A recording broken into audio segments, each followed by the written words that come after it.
Oke, ketemu lagi dengan channel Les Online Fisika Tutorial dan Hiburan. Kali ini saya akan bahas bagian selanjutnya dari materi usaha ya. Di part 3-nya ini kita akan membahas hubungan antara usaha dengan energi potensial.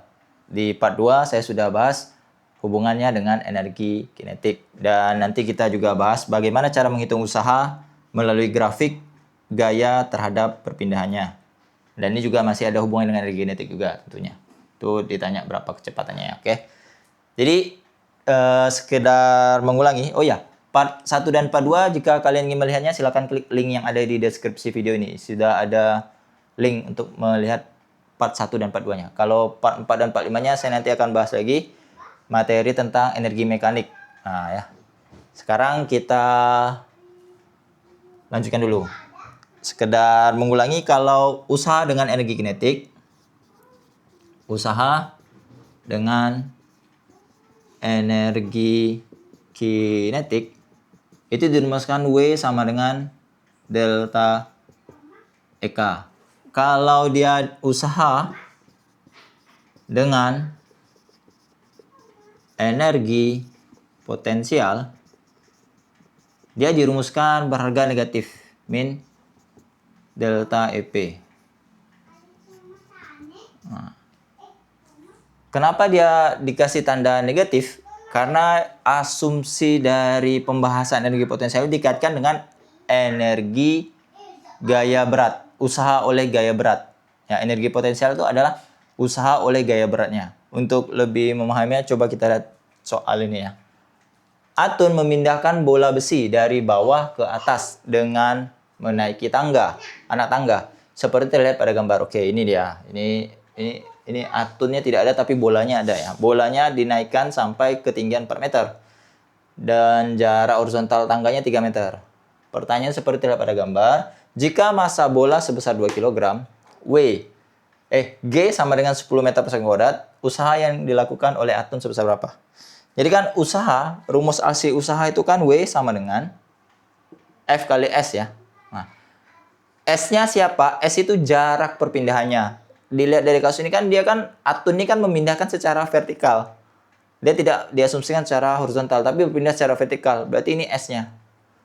Lalu bagaimana dengan si F-nya? F yang bekerja itu adalah gaya beratnya. Di sini ada W-nya. W-nya M kalikan G, massa dengan percepatan gravitasi bumi. Berat ya, bukan usaha ya. Maka nanti bisa kita ubah W sama dengan M kalikan G dikalikan S. S-nya itu yang ini. Diganti dengan H, boleh. Jadi energi potensial ya. Berarti nanti W sama dengan M-nya 2. Nih, 2 kilo. G-nya 10. S-nya hanya 4. Berarti W sama dengan 80 Joule. Nah, ini adalah usaha oleh Atun. Usaha oleh Atun. Nah, kalau kalian kerjakan pakai rumus W sama dengan delta EP, misal W sama dengan delta negatif delta EP ya. Dengan W sama dengan min EP2 dikurangi EP1. Nah, di sini H2-nya kan berarti yang ini. H2-nya ini ya. H2-nya. H1-nya di sini. Karena dia masih di dasar, berarti H1-nya 0 meter. Karena dia di dasar. Dia tidak memiliki ketinggian.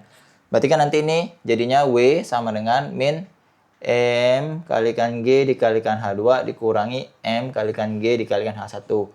Berarti kan W sama dengan min 2 kalikan 10 dikalikan 8 dikurangi dengan 2 kalikan 10 kalikan 0. Berarti kan W sama dengan min H2-nya 4, sorry. 80 dikurangi dengan 0. Berarti kan sama dengan W-nya sama dengan negatif kan? Negatif 80 Joule. Ah, mengapa dia negatif? Ini adalah usaha oleh gaya berat. Ini adalah usaha oleh gaya berat. Nah, kenapa tadi min? Karena gaya berat ini kan ke bawah. Sementara dia berpindahnya ke atas. Makanya dia berharga negatif. Nah, tapi kalau ditanya berapa usaha oleh Atun ya berharga positif. Dia nilainya adalah 80 Joule. Jadi jawabannya ini 80 Joule ya. Saya hanya menjelaskan mengapa dia dikasih tanda negatif itu. Karena dia usaha oleh gaya berat. Berharga negatif. Cuman kadang di buku-buku ada yang menuliskan EP1 kurang EP2. Nah, itu yang bikin ambigu juga. Kenapa EP1 kurang EP2? Karena patokannya itu dia turun, bukan naik. Jadi banyak buku-buku yang menuliskan juga EP1 kurang EP2. Itu lebih umumnya seperti itu. Karena dia menghitung usaha oleh gaya berat. Usaha oleh gaya berat karena dia searah, harusnya berharga positif, tidak boleh negatif. Sementara kalau soal ini saya anggap usaha oleh gaya beratnya berlawanan, makanya dia akan berharga negatif. Karena dia berpindah ke atas kan. Usaha oleh Atun ya tetap berharga positif, karena namanya Atun melakukan usaha. Sementara siapa nih? Si gaya berat itu dilakukan usaha. Dalam fisika, tanda min plus ini emang bikin pusing ya. Melakukan sama dilakukan itu beda. Kalau dia melakukan, berarti dia berharga positif. Contohnya Atun, melakukan usaha. Karena dia benar-benar bekerja ini, supaya dia bisa memindahkan si baloknya ini. Tetapi gaya berat ini tidak melakukan kerja. Dia berharga negatif, karena dia tidak mampu tadi. Tidak mampu mengarahkan si bola ini menaik ke atas. Nah, sementara si gaya gravitasi ke bawah. Makanya negatif gitu. Nah, kemudian soal nomor 2. Soal nomor 2 ini kita belajar tentang menghitung usaha pada grafik Fs. Usaha oleh grafik Fs itu nanti kita cari saja luasannya. Nah, jadi misal nih ya. Perhatikan grafik gaya dan perpindahan di bawah ini. Ini F usahanya, S-nya perpindahannya. Grafik di samping menyatakan besar gaya yang bekerja pada suatu benda bermassa 1 kilo. Sehingga benda mengalami perpindahan sejauh 20 meter. Nah, ini udah digambarkan grafiknya ya. Dia dari 0, di sini kan 0. 0 sampai ke 25 meter. Mengalami perpindahan sejauh 20 meter jika benda mula-mula diam.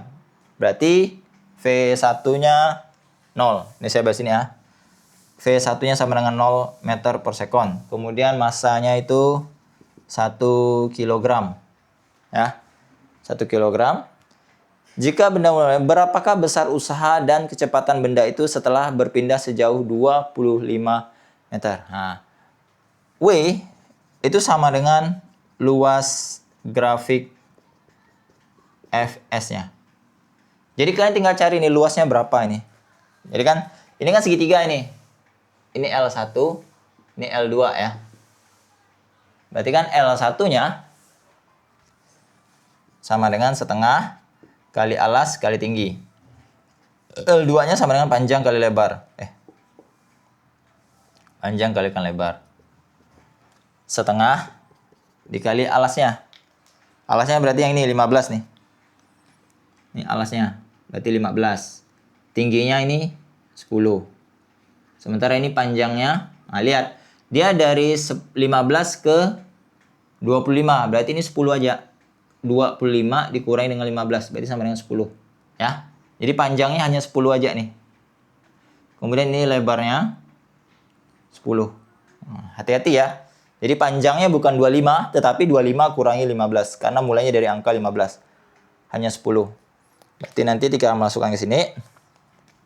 Ini alasnya 15, tingginya 10. Ini 10 kali 10.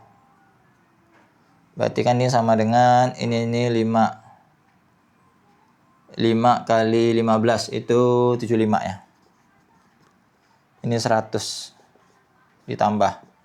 Berarti ini 175 joule. Nah, W-nya sama dengan 175 joule. Jadi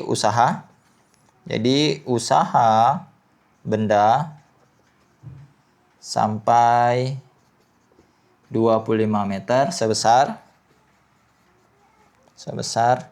175 joule. Nah, gitu. Kalau kalian ingin pakai luas trapesium juga boleh, luas trapesium ya. Luas trapesium berarti kan nanti setengah kali A tambah B kalikan tinggi. Luas trapesium itu kan setengah dikali A tambah B kalikan tinggi. Berarti setengah A-nya itu berarti yang ini. A-nya 25, B-nya yang ini, B-nya berarti 10. 10, berarti ini 25 tambah 10. Tingginya berarti ini 10 ya. 10. Berarti ini 35 dikalikan 5. Berarti 2175 Joule. Nah, sama aja kan? Terserah. Kalian mau pakai luas trapesium atau luas segitiga ditambah segi 4. Itu juga boleh. Nggak ngaruh ya.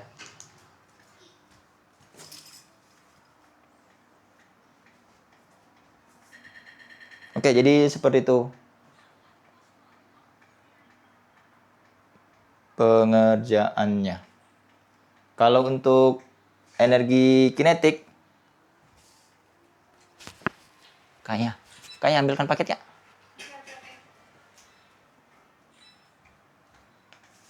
Oke, kalau untuk energi kinetik kalian itu tinggal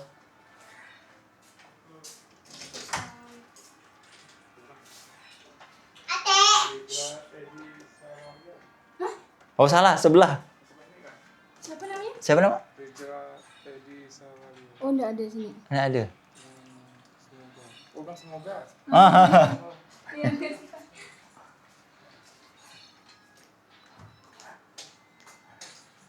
Jadi kalau untuk apa tadi kecepatan ya. Tadi ada paket tentang cuma salah alamat. Ini kita energi kinetik berarti kalian tinggal mencari pakai perubahan energi kinetik terhadap usaha. W sama dengan delta EK ya. Berarti kan W sama dengan EK2 dikurangi EK1. Oh ya, dia bukan nanya usahanya tapi dia nanya kecepatan bendanya. Kecepatan bendanya berapa? W sama dengan EK2 berarti kan setengah dikalikan M dikalikan V2 kuadrat dikurangi setengah M dikalikan V1 kuadrat. W-nya yang ini 175. 175 sama dengan setengah dikalikan M. M-nya tadi 1 kg ya. Nih, masih 1 kg. V2 kuadrat dikurangi dengan setengah kalikan M-nya 1 kalikan 0 kuadrat. Berarti kan 175 sama dengan ini berarti setengah V2 kuadrat dikurangi dengan 0, ya kan? Berarti ini kali silang, berarti ini berapa nih kali silang? 2, 200, 300. Lah, 350 ya? Angkanya jelek ternyata. 350. Sama dengan V2 kuadrat, ya kan? Ya kan? 350 ya. Berarti V2 sama dengan akar dari 350. Berarti V2-nya sama dengan, ini pakai kalkulator aja ya. Kalkulator aja ya. Coba dicari cross check dulu, betul nggak nih? Karena saya juga nggak gitu tahu nih, angkanya besar ternyata. Coba kita hitung. Pakai kalkulator. 175 kalikan 2, 350. Akar dari 350 itu 18,7082. Waduh, angkanya 18,7082 meter per sekon ya. Angkanya jelek sekali ternyata. Oke. Nah, jadi seperti ini cara menghitung berapa kecepatan, berapa usaha dan kecepatan benda itu setelah berpindah sejauh 20 meter. Jadi kalian harus cari dulu berapa usahanya ya kan. Kalau sudah tahu usahanya baru dihubungkan dengan energi kinetik. W sama dengan delta EK. Setelah itu baru kalian hitung lagi. Oke. Semoga bermanfaat dan semoga bisa diterapkan ke soal-soal sejenisnya ya. Untuk part 4-nya saya akan bahas tentang kekekalan energi mekanik, hukum kekekalan energi mekanik. Nah, jadi silakan nanti diklik part 1, part 2, part 3, part 4 sampai part 5 ya saya bikinnya, oke? Sekian dan terima kasih. Sampai berjumpa di video berikutnya lagi. Mohon maaf tadi ada sedikit gangguan. Kalau saya potong lebih lama lagi nanti ngeditnya, oke? Terima kasih, sampai berjumpa lagi. Dadah.